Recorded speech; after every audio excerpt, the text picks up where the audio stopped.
Well, welcome back, my friends, to another episode of Automotive Drama.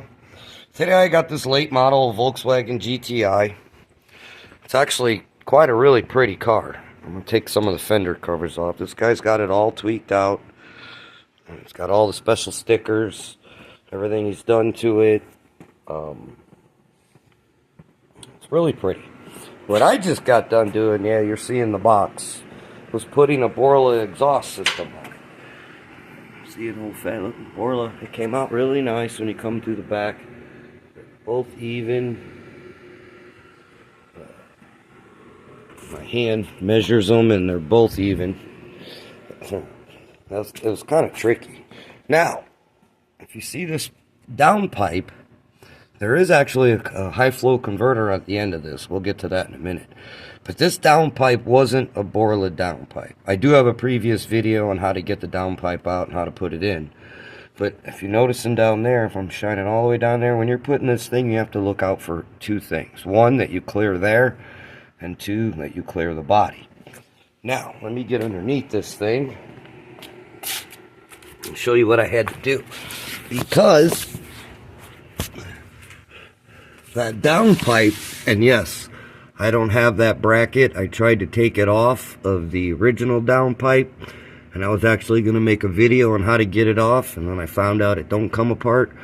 So I guess I should have made a video of how it don't come apart, but I wasn't getting into all that. But if you look up there, you see how much clearance you have? Got to make sure it clears. I got a ton of clearance here. It's a little warm, actually, because I just checked it, make sure there was no leaks. But that downpipe, there's the high flow cat. When I came to here to put this all together, because this wasn't designed for the borla exhaust, I came up pretty much a foot short, as you can see right here. What was I going to say? So I had to get another pipe, and I had to cut it. I just got a 3-inch pipe that was, 3-inch inlet, 3-inch outlet. So it fit over that, and it fit over that. And then I got this really fancy clamp to make it all nice and, pretty. And I wasn't going to use a horseshoe clamp on this exhaust. There's just no possible way. But if you notice, it's black. And that's because it's aluminized pipe. And this exhaust is all stainless all the way back. It fit really good. I had a little problems with the mufflers, but we'll get to that.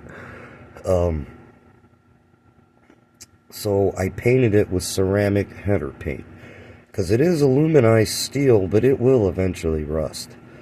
And I just did that to protect it, to keep it from rusting, because it's all nice and stainless all the way through. Now let's get back here. As you can see, there's plenty of clearance. It fits really beautiful.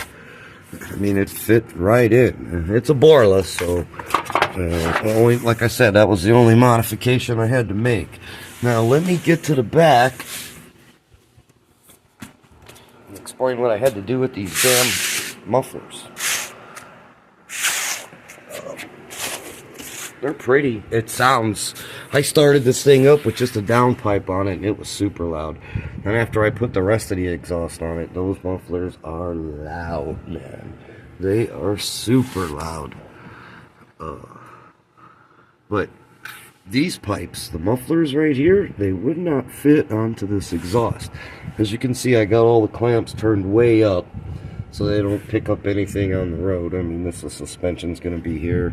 I couldn't really go much higher. I could have, but I just wanted it accessible. And I'm not worried about anything grabbing and hooking on that, especially with the suspension. See how I tucked that clamp under there? But I had to spread those. And I didn't have a pipe spreader, so I used a race driver, and that didn't work, so I used an old race with the race drivers, and I was able to pound that thing open enough to get that to fit. I was kind of shocked. I don't know if in shipping that these ends got squished in on both of them, but they would not fit for nothing. Hang on, let me get back a little bit. They would not fit, so I did have to spread those, which was a little extra labor, but no big deal. As you can see, I used the factory brackets and everything. I mean, Borla did a really nice job on this thing. I might even have to adjust it a little bit, because when I did drop it, it did change, so I am probably going to adjust these just a hair, because I don't really like it in the back. They're close, but not as close as I like. But yeah, all in all, it came out really good. Now, the true test. I told this guy already that this thing is loud. So, let's start it up for you.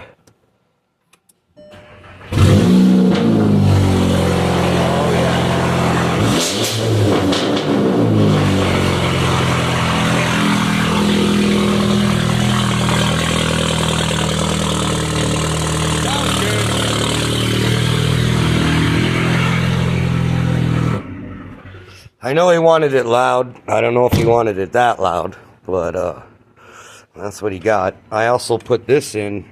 I installed this, I don't know, 6-8 months ago, and you can hear that turbo whining and spinning, and I thought he wasn't going to like that, but he loved that, so I actually think that's the result that he wanted. Hopefully he'll like it. He was pretty excited when I started it up with the downpipe off, so I think it's almost just as loud. But anyways, like always, likes are nice, subscribes are better. You can exercise that thumb muscle. Hit the like button, subscribe button, ring that bell if you want to watch more episodes, especially if you've watched this far. Thanks for tuning in, my friends, and stay tuned for more episodes of Automotive Drama.